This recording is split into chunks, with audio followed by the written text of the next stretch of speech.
Buenas tardes con todos, mi nombre es Emily Elizabeth Orihuela Onofre, soy residente de segundo año de la especialidad de cirugía pediátrica del Hospital Nacional Edgardo Rebagliati Martins. El día de hoy vamos a hablar sobre la atresia esofágica. El objetivo de nuestra presentación es informar sobre esta patología y dar a conocer la importancia de una referencia rápida y oportuna a centros de mayor nivel resolutivo para el abordaje de las atresias esofágicas. Bien, la atresia esofágica es una malformación congénita, es la más frecuente del esófago, es una anomalía causada por una compartimentación embrionaria incompleta del intestino anterior. Puede presentarse de forma aislada, es decir, como una sola malformación única en un 40% de pacientes y de forma no aislada en un 60% de pacientes, es decir, asociada a otros síndromes o anomalías congénitas, dentro de las más frecuentes estando la asociación Bacter en un 50% de pacientes. La prevalencia en realidad es baja, puede presentarse, la prevalencia mundial reportada es de 1 por cada 2.500 nacidos vivos hasta 1 en cada 4.000, por cada 4.000 nacidos vivos. En Europa se estima que se presentan de 1 a 2 casos por cada 5.000 nacidos vivos. Y también se sabe que el 6% de los pacientes con atresias esofágicas presentan trisomía 18 y hasta un 1 o 3% de pacientes tienen trisomía 20. La clasificación de la atresia esofágica es básicamente en función a la anatomía, ¿no? A la alteración anatómica que presentan los pacientes. Entonces encontramos que la atresia esofágica tipo 1 o tipo A es aquella en la que vemos un saco ciego proximal del esófago que no tiene comunicación con la tráquea y un saco distal también ciego que no tiene comunicación con la tráquea. Entonces vemos tanto una atresia esofágica proximal y distal con saco ciego sin ningún tipo de comunicación hacia la tráquea. La atresia esofágica tipo 2 o tipo B es aquella en la que encontramos una fístula o una comunicación de la parte del esófago proximal con la tráquea y un saco ciego distal. La atresia esofágica tipo 3, en cambio, es aquella en la que encontramos un saco ciego proximal y una comunicación del esófago distal con la tráquea.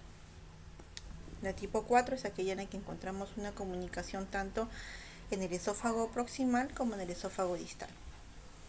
Y la tipo 5 es aquella en la que, el esófago tiene una comunicación con la tráquea, ¿no? Pero no hay evidencia de sacos ciegos, tanto proximal como distal.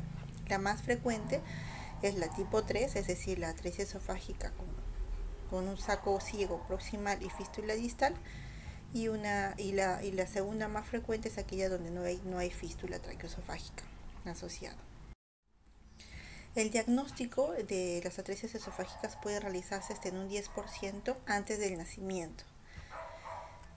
Puede realizarse a través de ecografías.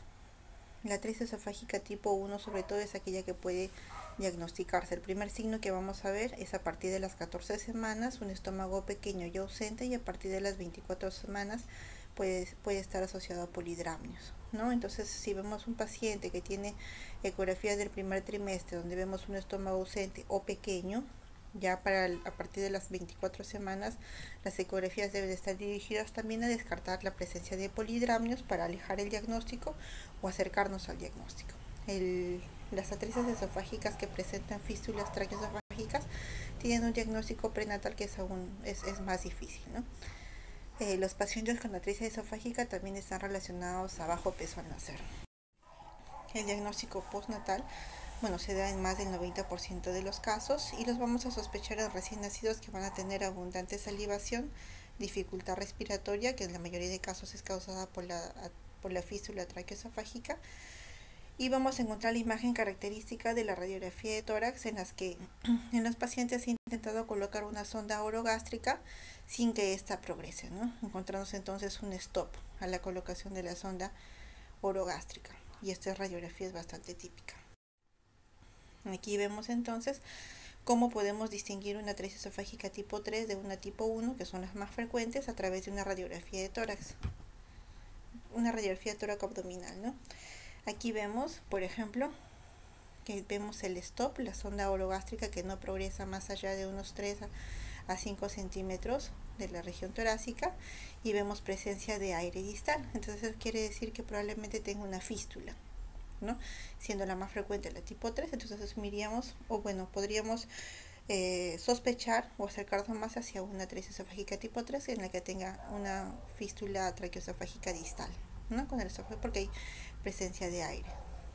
Sin embargo, si encontramos un stop, ¿no? Hay dificultad del pasaje de la sonda orogástrica en la parte proximal, pero no encontramos presencia de aire o de gas en la parte distal, podríamos sospechar de una atresia esofágica tipo 1, porque es la que se caracteriza de no tener ningún tipo de fístula traqueoesofágica.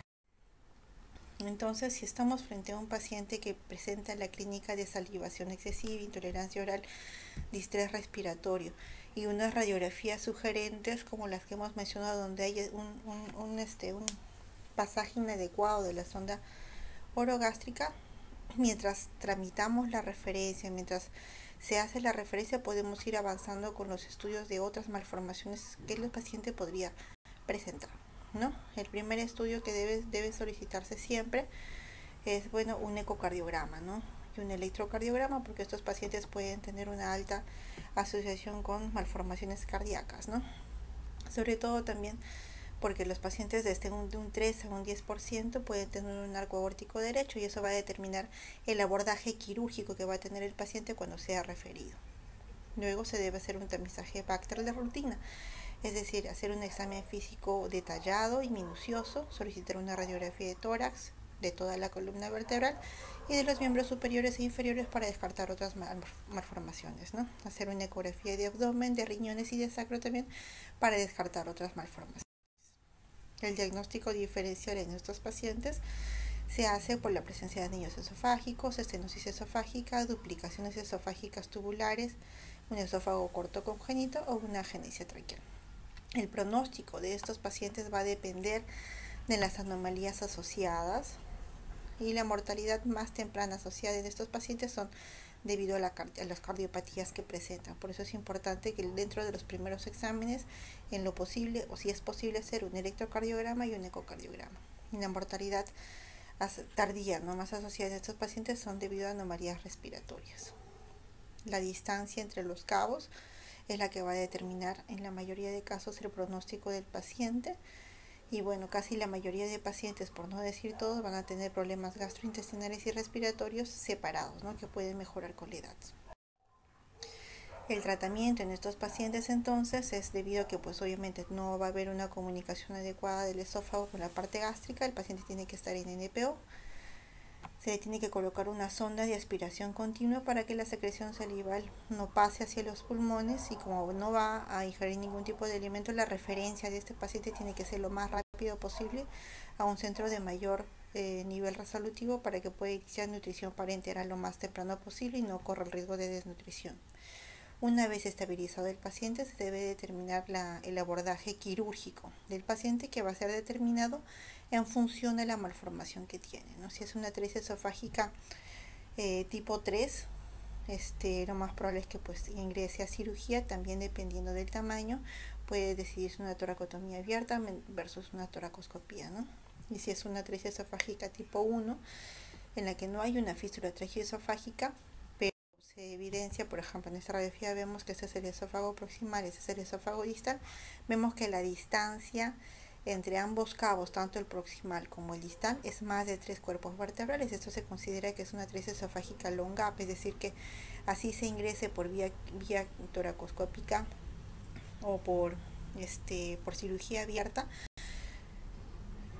la reparación o la unión de estos cabos va a ser bastante difícil porque la distancia es bastante grande. Entonces, en estos casos se tiene que abordar de manera diferente, ¿no? Se tiene que hacer una gastrostomía inicialmente para que el niño empiece a nutrirse por vía enteral.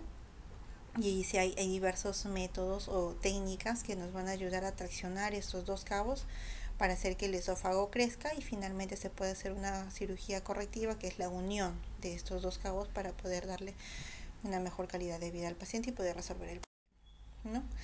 La atresia esofágica entonces debe ser considerada como una enfermedad crónica, es una enfermedad, una condición que va a requerir seguimiento de por vida. ¿no? Está asociada a casos de estenosis, está asociada a enfermedad de reflujo gastroesofágico, a disfagia, traqueomalacia. Son pacientes que van a requerir bastante apoyo y bastantes cuidados, sobre todo en los primeros años de vida y múltiples medicamentos, ¿no? Entonces el seguimiento en estos pacientes es multidisciplinario, va a ser necesario que sea visto por gastroenterología, por nutrición, por pediatría y obviamente por cirugía pediátrica, ¿no? Y eso es importante mencionar a los papás al momento del diagnóstico, al momento de referir y posteriormente cuando ya el paciente pues se decide el manejo quirúrgico, ¿no? Que entienda que el seguimiento en estos pacientes va a ser por varias especialidades. Gracias.